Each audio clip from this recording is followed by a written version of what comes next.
petit temps de questions si vous avez des questions à poser à l'un des différents intervenants. Il y a 2 micros qui peuvent circuler dans la salle pendant 5-10 minutes. Si vous avez voilà, 1 ou 2 questions, merci.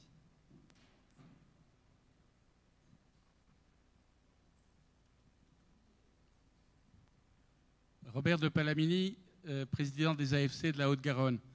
J'ai une question très simple. Vous avez exposé les 10 premières avant-conclusions pour notre Grand Sud-Ouest. Est-ce que ces 10 propositions sont déjà disponibles sur Internet ou le seront prochainement, de façon à ce qu'on puisse, pour ceux qui ont déjà phosphoré sur ces questions, ce qui est le cas des associations familiales catholiques, comme vous le savez, vous envoyer des compléments éventuels sur les différentes conclusions ou pré-conclusions auxquelles vous êtes arrivés. Merci. Alors, je ne crois pas que les comptes rendus soient mis sur le site du Grenelle, mais moi, si vous me donnez votre adresse email, je peux vous mettre dans la mailing list et je les envoie après chaque réunion, tous les 10-15 jours.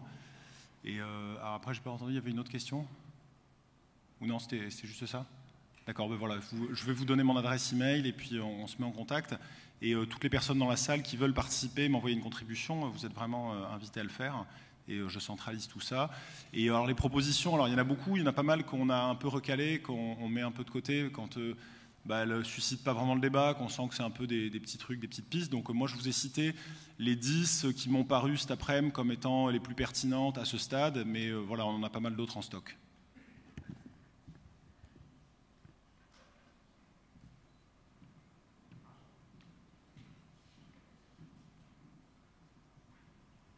Bonsoir, Didier Morandi. Je m'adresse aux organisateurs. Je voudrais savoir s'il est prévu de nous dire 3 mots sur le rapport Estrella et le futur vote qu'il va y avoir des députés européens pour la, je cite, liberté sexuelle des enfants.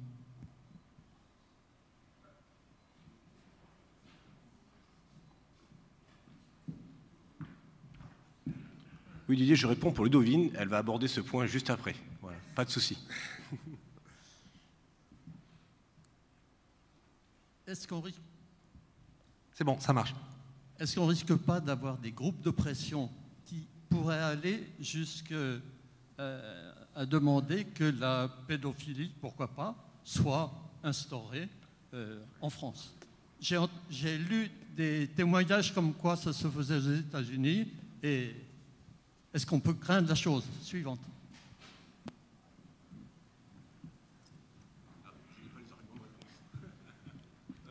Je vous réponds, ce n'est pas mon domaine de compétence, mais vous n'êtes pas sans savoir que peut-être en Allemagne, il y avait un gros lobby pédophile juste dans les années 68, dans lequel Daniel Cohn-Bendit était impliqué, Jürgen Trittin aussi, qui a été ministre de l'Environnement sous le gouvernement Schröder. Donc il y a, pareil, en France, il y a un type qu'on appelle, je crois, le Cyclope des Carpates, je ne connais pas son nom, il s'appelle, je ne sais plus, Lévy ou un truc comme ça. En gros, bref, le type est un membre du lobby pro-pédophile, et tout ça sur le même credo contemporain de dire c'est mon choix, c'est ma liberté, si je suis d'accord, et donc si l'enfant est consentant, pourquoi pas en fait. Donc oui, il y a un lobby pédophile, c'est clair. Il se montre un peu moins en ce moment peut-être. Merci Jean-Baptiste. Si un autre veut intervenir, vous me dites. Ça y est, j'ai un micro. Voilà, il y a deux, trois doigts qui se lèvent.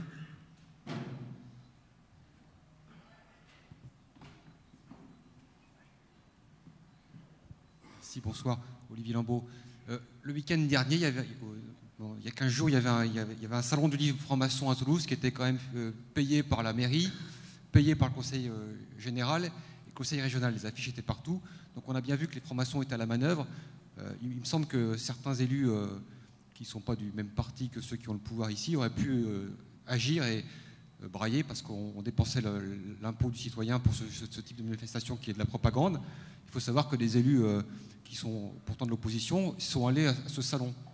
Donc c'est quand même un peu surprenant et il me semble qu'il y a une action à mener forte contre les francs-maçons parce qu'on voit bien qu'ils sont à la manœuvre dans tout ce qui est du gender. Non, c'est effectivement, vous avez raison de souligner ça, c'est surprenant. On ne va pas rentrer sur ce champ politique pour le moment. On va vraiment recentrer sur les discours des intervenants qui ont eu lieu. Si quelqu'un veut approfondir sur un propos qui l'a intéressé sur ce que nous ont dit les intervenants. Il y avait une dame, voilà, Allez-y, madame. Colette Malou. C'est peut-être des questions sans importance, mais enfin, bon, d'une part, vous parlez toujours de l'année dernière. Or, c'est cette année que tout a eu lieu. Hein, toutes les manifestations, c'est cette année. Vous parlez toujours de l'an dernier.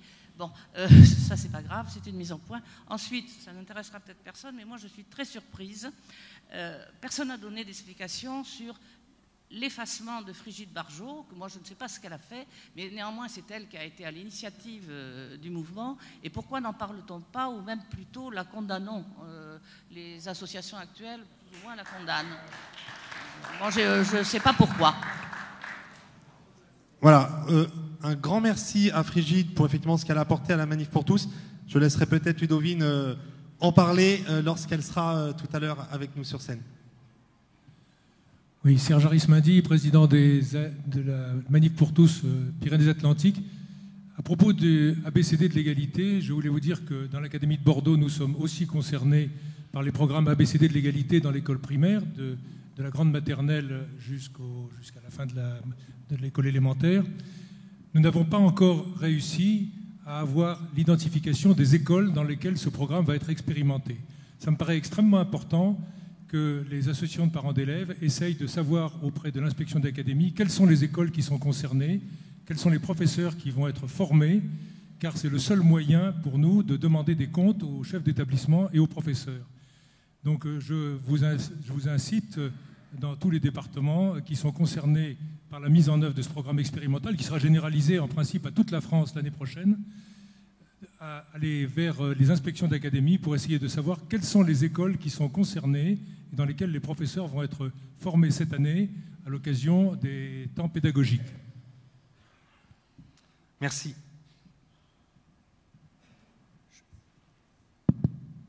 Je voudrais ajouter un petit complément à la réponse qui a été faite tout à l'heure pour les contributions que les uns et les autres veulent apporter à la réflexion sur le Grenelle. Je vous rappelle qu'il existe un site qui s'appelle greneldelafamille.com, sur lequel vous pouvez très librement faire part de toutes vos contributions. Il y a une équipe à Paris qui les traite systématiquement. Autrement dit, au-delà des AFC, naturellement, pour lesquels la réponse a été faite. Mais je veux dire, pour chacun d'entre nous, si vous avez une contribution à faire, n'hésitez pas sur ce site, greneldelafamille.com. Merci de ces précisions précieuses. Voilà, merci pour les quelques questions qui ont été posées. Malheureusement, le temps tourne. Mais Kamel a quand même quelque chose d'intéressant à dire. Non, pas intéressant du tout. Sûrement enfin, je veux juste répondre à madame parce que moi, je suis rentré à la Manif pour tous, donc tout au début avec madame Barjot, et ça s'est très très bien passé jusqu'au moment où la loi est passée et où elle a proposé très naturellement et très spontanément de sa part d'introduire dans les points de lutte, si vous voulez, l'union civile. Donc l'union civile étant un peu plus que le Pacs et un peu moins que le mariage pour deux personnes du même sexe.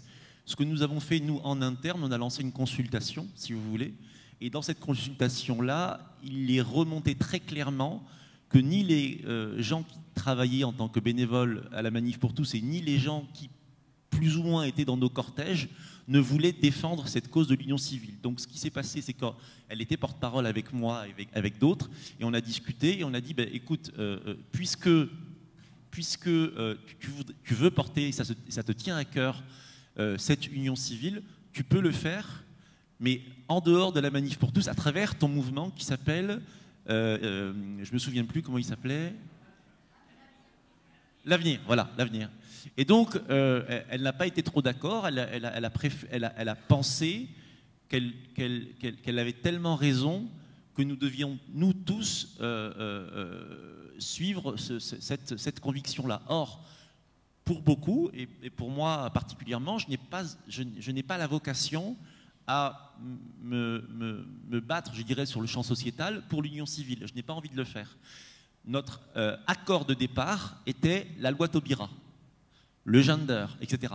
Donc, le fait d'avoir rajouté un point sur lequel, personnellement, moi et beaucoup d'autres, et la majorité des autres, n'étions pas d'accord, a fait qu'elle a préféré prendre du recul par rapport à la Manif pour tous. Ceci dit, nous la voyons, moi je la vois, nous discutons, et il n'y a pas, en tout cas de notre point de vue, d'animosité quelconque.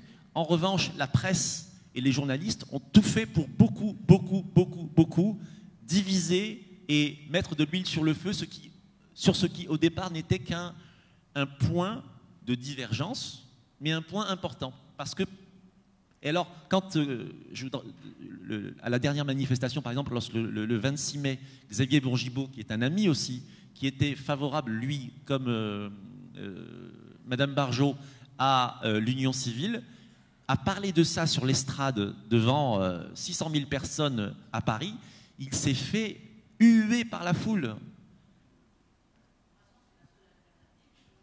C'est votre conviction, madame, et je la respecte. C'est votre conviction, et je la respecte. Simplement, c'est une conviction qui était ultra minoritaire au sein de la Manif pour tous. Donc, on ne pouvait pas imposer à une majorité un point qui était aussi... Voilà, c'est tout. Merci, Ensuite, merci pour ces précisions. Voilà, merci beaucoup. Il y aurait beaucoup de choses à dire encore, de questions à poser.